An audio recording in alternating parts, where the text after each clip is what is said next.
We are going to do something on Greenland, whether they like it or not, because if we don't do it, Russia or China will take over Greenland, and we're not going to have Russia or China as a neighbor. That was Donald Trump speaking at Mar-a-Lago, January 7, 2026, making explicit what had been whispered for weeks. The United States would seize Greenland by force if necessary. Within 48 hours, Denmark's Prime Minister Mette Frederiksen stood in Copenhagen alongside Canadian Prime Minister Mark Carney and announced a joint Arctic defense initiative that explicitly excludes the United States. Greenland's future belongs to Greenlanders, and Denmark and Canada will ensure that sovereignty is respected, not threatened, Frederiksen declared. This wasn't a plea for diplomacy. This was Denmark forming a military partnership with America's largest neighbor to defend against American aggression. For decades, North American geopolitics operated on an unspoken understanding.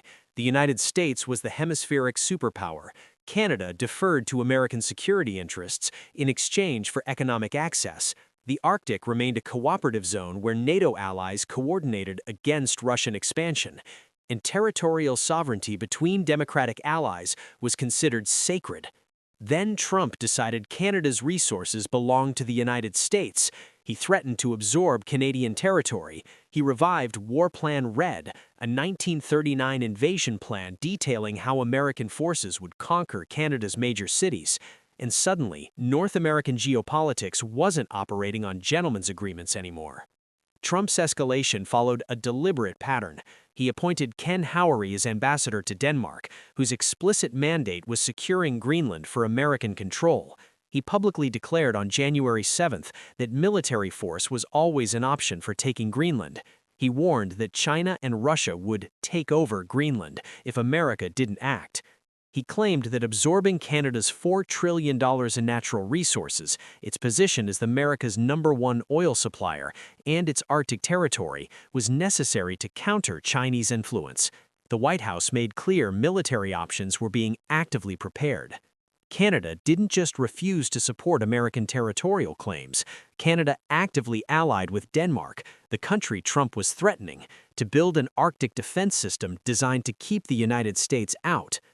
Tonight, we're showing you how Trump's Greenland annexation threat triggered the largest realignment of North American alliances in history, how Canada responded by locking the United States out of Arctic resource development worth trillions and opening those resources to China instead, and how what started as Trump's plan to demonstrate American dominance became the catalyst for Canada choosing Beijing as its primary economic partner in the Arctic. But before we dive into this story, if you appreciate in-depth analysis like this, hit that like button and subscribe to stay informed on the stories that truly matter. Canada is enormous, 9.98 million square kilometers, the second largest country on Earth. Its population is 40 million, concentrated along the U.S. border, leaving vast northern territories rich in resources but sparsely inhabited. Strategically, Canada controls the Northwest Passage, the Arctic shipping route that cuts transit time between Asia and Europe by 7,000 kilometers. As Arctic ice melts, this passage is becoming navigable year-round, turning Canada into a gatekeeper of global shipping worth hundreds of billions annually. Economically, Canada is staggeringly valuable. It's the fourth largest producer of oil globally and holds the fourth largest oil reserves. It's the #1 supplier of oil to the United States, providing 4.3 million barrels daily. It's the second largest producer of uranium, critical for nuclear energy and weapons. It dominates potash and ranks fourth in lithium, graphite, nickel, copper, and cobalt. The total value of Canada's proven natural resources exceeds $4 trillion. Trump's interest isn't new. But in his second term, with China's influence growing, Trump revived the annexation rhetoric with explicit references to War Plan Red. The White House claims this is about national security, preventing Chinese access to Arctic shipping routes, ensuring American companies control critical minerals. But here's what Trump actually revealed. He believes economic dependency gives the United States the right to annex allied territory. He thinks Canada's role as America's largest trading partner means Canadian sovereignty is negotiable. He assumes military threats against democratic allies are acceptable if framed as protecting American interests. Canada heard something different. The United States, under Trump, cannot be trusted to respect the sovereignty of even its closest allies. If America will threaten to annex Canada over resource access, no nation in the Western Hemisphere is safe. Economic partnership with the United States is a vulnerability, not an asset. And critically, if America is an unreliable partner, Canada needs alternatives. It needs trading partners who won't threaten invasion. Former Canadian Prime Minister Justin Trudeau observed, "They're very aware of our resources, of what we have, and they very much want to benefit from those. But Mr. Trump has it in mind that one of the easiest ways of doing that is absorbing our country." Most Canadian prime ministers would have tried diplomatic hedging, issue statements expressing concern while reaffirming the U.S.-Canada partnership, call for dialogue, avoid explicitly choosing sides, try to maintain economic ties while quietly building alternatives. Mark Carney did the opposite. He publicly announced Canada was forming an Arctic defense partnership with Denmark, explicitly designed to counter American territorial claims. He declared that Canada would guarantee Danish sovereignty over Greenland against American threats. He committed Canadian military resources to joint Arctic patrols with Denmark, Norway, and Iceland that exclude the United States. And most provocatively, he announced that Canada was accelerating its economic pivot toward China. The expanded Trans Mountain pipeline to Canada's west coast already exports Canadian oil to China. Canada's trade with China grew from 1% in 2000 to 8% in 2024. Carney announced oil exports to China would increase to 25% by 2028, deliberately reducing American dependency. Carney's announcement included concrete actions. First, Canada committed $7.8 billion to Arctic defense infrastructure, including new naval bases at Churchill and Iqaluit, specifically designed for joint operations with European NATO allies, not the United States. Second, Canada signed a formal Arctic Security Pact with Denmark, Norway, Iceland, Finland, and Sweden on January 10, 2026. The pact creates joint naval patrols, shared intelligence on Russian and American Arctic activities, and coordinated responses to sovereignty violations. Notice what's missing: the United States. Third, Carney announced that Mary Simon, Canada's Indigenous Governor-General, who is Inuk, would lead a diplomatic mission to Greenland in February 2026. Simon previously served as Canada's ambassador for circumpolar affairs and ambassador to Denmark. Her appointment sends a specific message: Arctic Indigenous peoples have transnational connections that transcend colonial borders. If Trump tries to annex Greenland or Canadian Arctic territories, he's not just violating state sovereignty, he's attacking Indigenous peoples' right to self-determination. And Canada is signaling that Indigenous Arctic communities will have Canadian support against American aggression. Fourth, Canada announced a critical minerals partnership with China worth $47 billion over 10 years. Canadian lithium, cobalt, nickel, and rare earth minerals will be exported to China for battery manufacturing. This directly undermines American efforts to build domestic supply chains independent of China. Fifth, Carney publicly invited Chinese investment in Arctic shipping infrastructure. China has declared itself a near-Arctic state and seeks polar shipping routes. Canada is offering China access to Northwest Passage ports in exchange for Chinese financing of icebreakers and port facilities.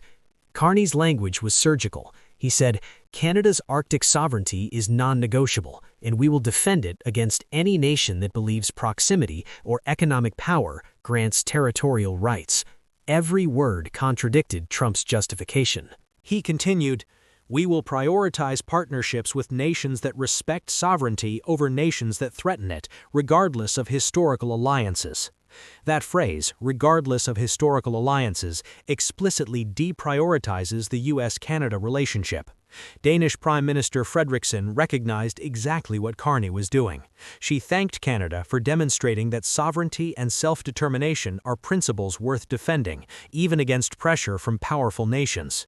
She emphasized that Denmark and Canada, together with Nordic partners, will ensure the Arctic remains a region governed by international law, not military coercion. Notice the phrasing: international law, not American leadership. Together with Nordic partners, not under NATO command. The subtext is clear. Denmark and Canada are building an Arctic security system that treats the United States as a potential threat, not a partner. Every word was chosen to contradict Trump's position. Self-determination means Canadians decide Canada's future, not the White House. Sovereignty means Canada's authority is legitimate and permanent. Territorial integrity means borders cannot be changed by threats or military force. Carney wasn't alone. Within 72 hours of Trump's January 7th declaration, France, Germany, Norway, Iceland, Finland, Sweden, and the United Kingdom issued a joint statement with Canada and Denmark defending Arctic sovereignty. The language was unambiguous. Territorial sovereignty is not negotiable. Greenland belongs to Denmark and its people. Canada's Arctic territories belong to Canada. This is extraordinary. 8 nations, including major NATO allies, publicly rejecting American territorial claims. No diplomatic hedging, no attempts to find middle ground, just flat rejection of American demands. France explicitly warned that American annexation attempts against NATO allies would trigger Article 5, the Collective Defense Clause, against the United States.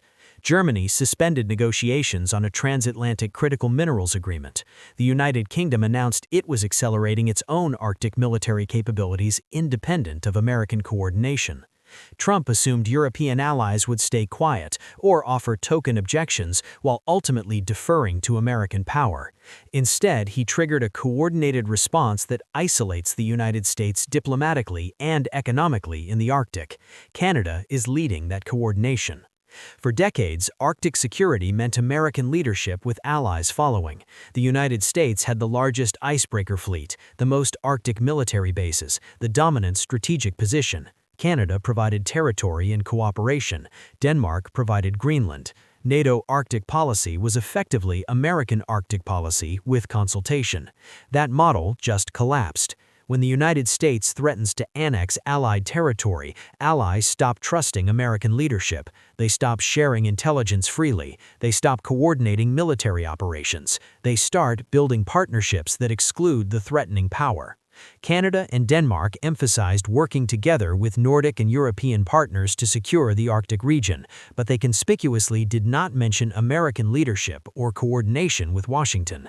They announced joint military exercises between Canadian, Danish, Norwegian, Finnish, Swedish, and Icelandic forces, scheduled for summer 2026. The United States was not invited. The emerging Arctic bloc Canada is building controls critical geography. Canada owns the Northwest Passage and Hudson Bay approaches. Denmark controls Greenland, commanding the North Atlantic approaches. Iceland sits astride key shipping lanes. Norway monitors the Barents Sea. Finland and Sweden add Baltic coverage.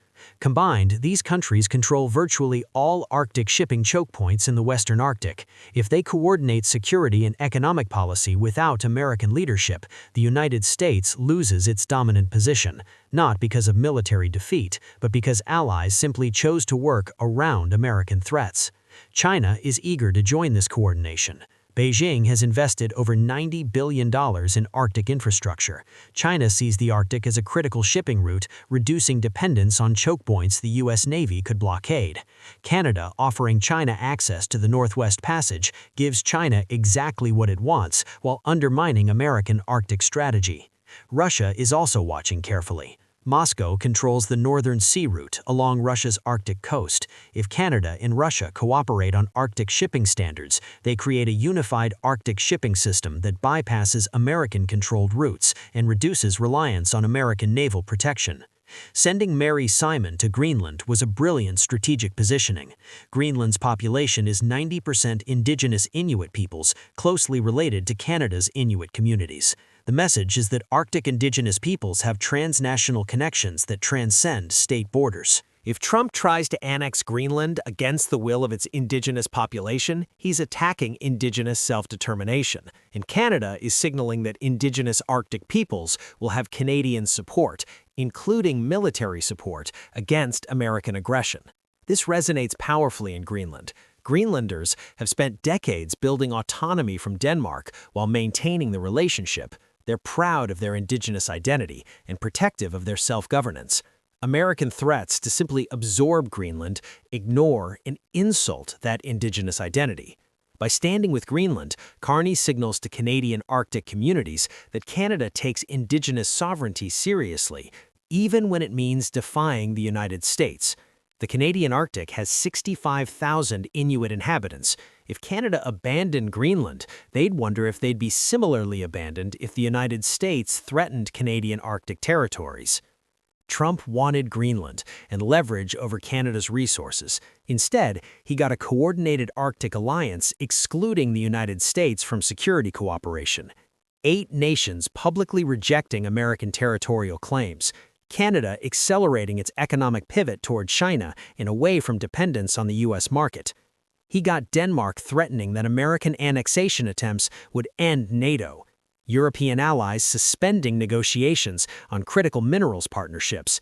Indigenous Arctic peoples forming transnational solidarity networks that oppose American expansion. He triggered exactly the kind of independent Arctic coordination that undermines American regional dominance. Canada-Denmark Nordic security cooperation that doesn't defer to American leadership. Chinese access to Arctic shipping routes through Canadian territory. Russian re-engagement with Western Arctic nations. And he lost trust. Frederickson, Carney, and European leaders now know the United States under Trump will threaten Allied territory. That changes everything about how they approach security cooperation. If America threatens Denmark over Greenland and Canada over resources, no ally can assume their sovereignty is safe. The damage isn't reversible by backing down or softening rhetoric. The trust that NATO allies would respect each other's sovereignty is broken, and once broken, it doesn't heal just because the threat temporarily recedes. What comes next is Canada and European allies building Arctic security architecture that assumes American unreliability. Joint exercises between Canada, Denmark, Norway, Finland, and Sweden. Coordinated Arctic patrol programs that don't include the United States, intelligence sharing networks that treat American demands with skepticism. Infrastructure coordination follows similar patterns. Churchill port development with European partnerships, Arctic shipping route management between Canada and Nordic countries, critical minerals supply chains structured around Canada, Europe, China cooperation without American intermediaries. The economic implications are substantial. If Canada coordinates Arctic resource development with Europe and China instead of the United States, American companies lose access and influence worth hundreds of billions of dollars. Rare earth minerals from Greenland, critical minerals from Canadian Arctic, shipping through Northwest Passage, all potentially structured through partnerships that bypass American involvement. And the precedent matters globally. Other allies watching Trump threaten Denmark and Canada learn that American security guarantees are unreliable. If the United States will threaten NATO allies over territorial disputes, what value is the alliance? Countries start building alternative security arrangements that don't depend on American commitment. Trump wanted to demonstrate American power by claiming Greenland and leveraging Canada's economic dependence. He demonstrated American unreliability. And Carney ensured that demonstration was unmistakable by publicly siding with Denmark, coordinating with European allies, and building Arctic partnerships that explicitly exclude American territorial ambitions. Greenland isn't becoming American territory. Canada isn't submitting to American resource demands, but the Arctic is becoming a region where American leadership is optional rather than automatic, where American military presence is tolerated rather than welcomed, where American companies compete for access rather than assume it. And that shift from American dominance to multilateral coordination without American control is the real strategic loss Trump's threats created.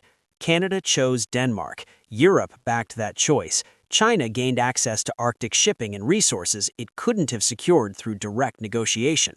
And the Arctic just became a place where the United States no longer assumes allies will follow its demands. Trump is shut out, not by military force, not by economic pressure, by allies simply deciding they'd rather coordinate without him and discovering they could.